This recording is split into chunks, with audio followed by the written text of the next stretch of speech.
Prieš kelias savaitės baigėsi Dieveniškių didelių gabaritų atliekų surinkimo aikštelės statybos darbai.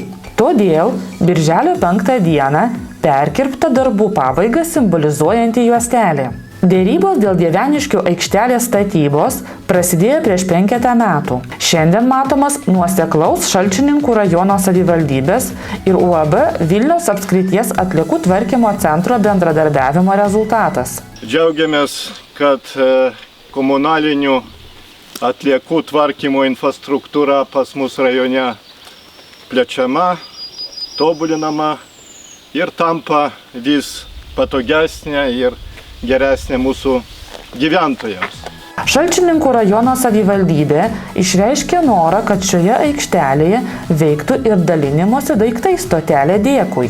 UAB VAC atstovai pritarė šiam siūlymui.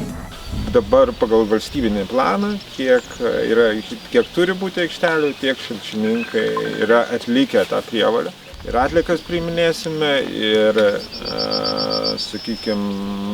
dalinsimės daiktais ir manau, kad tikrai drąsiai galim šnekėti ir apie tai, kad šitoj vietoj turėsime ir edukacijų vaikams, ir vaikams, suaugusiems ir panašiai. Susitikimo pabaigoje, kaip sklandaus Šalčininkų rajono savivaldybės ir UAB VAC bendradarbiavimo simbolis, šalia didelių gabaritų aikštelės pasodintas kupolinis ąžuolas, kuris primins apie ambicingus užmojus saugoti gamtą. Šiuo metu vyksta organizaciniai aikštelės įrengimo darbai.